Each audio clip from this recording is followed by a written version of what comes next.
Here's everything we know so far about the brand new zone in Destroy Grandma, the bunker. And of course, by we, I mean me. This is just what I've figured out over the past 4 or 5 days since it was uploaded on the 10th of January 2025. First up, it is an underground bunker. And if you've been playing Destroy Grandma for some time, you'll have noticed that in Grandma's house, in the far corner in the front garden where there's usually a key, there is a bunker hatch. And also, if you've been collecting the notes, which tell you about the history of Destroy Grandma, there is reference to an underground bunker.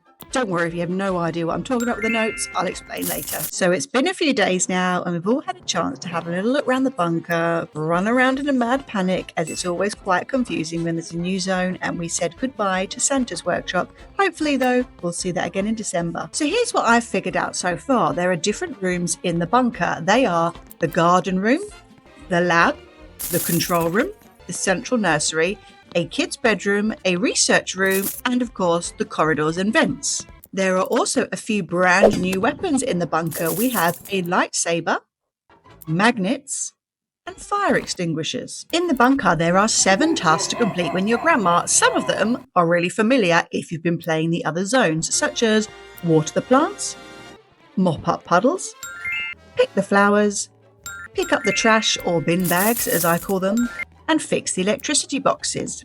Then there are 2 new tasks, although one of them, pick up the newspapers, feels very familiar if you've had to pick up the candy canes in Santa's workshop. And then there is a brand new task, which is complete the experiments on Timmy, which sounds a bit crazy, but kind of fits in with the lore of Destroy Grandma. Now, when the bunker zone was launched last Friday, one of the things I noticed was that there weren't any weapons for when you are Grandma, but a few days later, I noticed these started to appear. So at the time of recording this, there are currently 3 weapons in the bunker for Grandma. One is in the control room, one is in the research room, and one is on a oil drum in the corridor. And as always, these change between being a taser or the stink spray. You never know what you're going to get until you're there. So let's break down the rooms one by one. These are my names for the rooms. They might be different to what you call them and how you remember them, but here we go. So first is what I call the garden room, because it is a random garden in a bunker. You'll see it's bright green with all the flowers you can pick and some swings. Now in this room, you'll find one lightsaber that anyone can take, and here's the cool thing, it keeps reappearing. Just like the water in the restaurant area, this will keep appearing, so keep checking back. There's also 2 keys in this area and a green 3-key box, which will give you either a Molotov cocktail or a grenade. The next area is called the lab. This is where you do the experiments on Timmy and you find the electricity boxes. This is quite a large room, so there's a lot of stuff in here. There are 4 keys, 1 green box with 3 keys, so your Molotov cocktail, your grenade, a pot of the all-important green health pills, and 1 brown box, which you'll find a knife or the double-edged knife, and of course the shed. Now, you know when you see a shed in Destroy Grandma, it's going to contain some good goodies. It has 5 keys on it, and inside you will find 3 items, a combination of bazookas, which you also know from the daycare area, or lightsabers. Again, this will change every single time you play. I think it's mainly dependent on how many toddlers there are, because the bazookas do a lot of damage versus the lightsabers, but what do I know? That's just a guess. So this is a really crucial room because not only does it have 2 tasks in it, but it has a lot of keys and boxes and weapons. So you'll probably find you'll be spending a lot of time in this room. The next area is what they call the control room. Now in here you will find 1 weapon for Grandma, either a taser or the stink spray, 1 green pill pot, which is very important, and 1 brown chest, as well as a key. The next zone is what I'm calling the central nursery, so a bit like the little daycare centre in the middle. Here you'll find 2 keys, 1 brown box, and 1 all-important green pill pot on the blue table. You'll also find lots of other random toys and weapons here which are good to throw. The next zone is the kids' bedroom. Now this has 1 green box in it, 1 key, and 1 green pill pot, but no tasks, so you shouldn't find Grandma in here unless she's lost or looking for those green pills. Next we have the research room, or as I keep calling it, the bin bag room. This is where you pick up those trash bags, and in it is 1 brown box, so a knife or the double-edged knife, 1 green pill pot, and 1 weapon, either the taser or the stink spray. And the final zone is the corridors and the vents. Now there's lots of vents in this, as you would expect in a bunker, but there is one key hidden within the vent, and then I think I'm not entirely sure about this yet, but I think there are about another 4 or 5 keys. So one key is at the top by the hatch where the grandma waters the plants. There's one on an oil drum at the bottom of the stairs. There's another key on a box outside the control room. There's one on the floor in the corner. There's another one on the oil drum where you pick the flowers in the garden. And there's another one behind this oil drum. I think that's all the keys in the corridor and vents, but you'll also find random toys like the magnets keep appearing on the floor. Another addition since the update is something that actually appears in all the zones, but I believe it was created for the bunker, is that on the right hand side you can now see a button that says Trolls, and then at the top 4 things appear: bubble gun, clone yourself, house on fire, and flying bazooka. Now, all of these things are extra weapons or ways to destroy grandma by using Robux. I'm not convinced about this. I did try them out just to see what happened. But one of the things I like about Destroy Grandma is that everybody is on the same playing field. You don't need to buy things to win the game. So the introduction of this has me a little bit worried that that's the path they're going to go down, that you can only win the game either as a toddler or as grandma by buying these extra weapons or extra tools to help you win. One of the biggest appeals of Destroy Grandma to me has always been that it's a level playing field. Every player starts with the same opportunities, and your success is determined by your skill and experience, your strategic gameplay, not by how much money you're willing to spend or can spend. The introduction of these paid tools and weapons for me undermines its core principle, and it kind of feels like what was once a test of wits and dedication is now in about a contest of who has the most money. If this is the shift they're going for, it feels a little bit like a money grab. I get they need to earn money, but it kind of erodes the very essence of what made the game so amazing for me.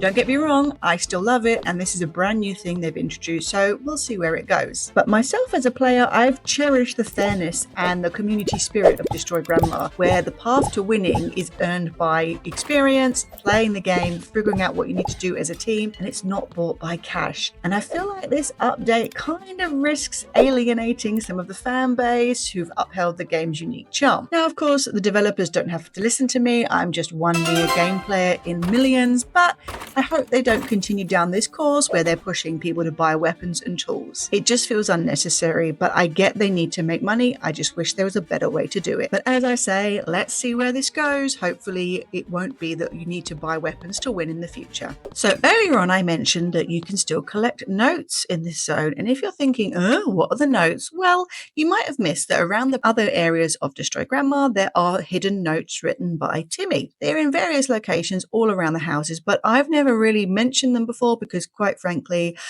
I'm not entirely sure what they are supposed to be doing. Yes, you can learn the history of Destroy Grandma, and they're all written by Timmy, and it's pretty clear that Grandma is insane. But that's enough for me. I don't need to know anymore, and you can collect the notes once you open it and read it, but as far as I know, it doesn't lead to anything. It doesn't give you any extra areas, any extra zones, any extra prizes. That being said, if you are into the notes, I found them. One is in this vent here. Another one is in the lab behind these bushes. And the third is in the control room behind this box. Now, maybe there is something to it, but I just don't think they add anything to the actual gameplay, which is what we're all here for, right? It's great to have a backstory with characters, I totally get that, but I'm still not sure what collecting the notes does. Now, if there's some secret zone that you're all playing without me, please do let me know in the comments. I would love to know if they actually do anything, but I stopped collecting them or even thinking about them a while ago because I just can't see how they add anything to the game other than providing a bit of context. But as I say, I'm happy enough with the explanation that, do you know what, Grandma went a bit crazy and killed everyone. That is enough explanation for me. And here's some other random things I've noticed. As a side note, when I was playing the game as a grandma, I always follow the red question marks because I'm not entirely sure of the map or the layout of the area yet, and they're really helpful. However, when it comes to the puddles, I don't think I keep seeing the red question marks. That's why I missed them on the first couple of goes. They also don't flash. So if you're looking for the puddles to clear up, I don't think they glow, and I don't think the red question marks appear. Now, this could just be developer error, or it could be to make the game more difficult, but it's just something I noticed.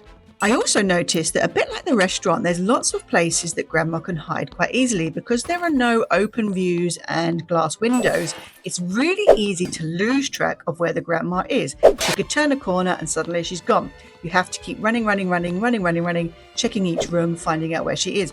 So I've been using this radar a bit more often. Now, I don't usually use this in any other zone, but actually I've been using it quite a few times in this bunker, just because I have absolutely no idea where the Grandma's going. Another thing I've noticed is, just like in the daycare, you really need to get that shed open early if you want to win. Opening that shed really increases your chance of winning as toddlers. You have to get those big weapons like the bazookas and the lightsabers to be able to reduce Grandma's health. Especially as, by my count, there's only 3 green 3-key boxes, which means there's only 3 Molotov cocktails and grenade combos.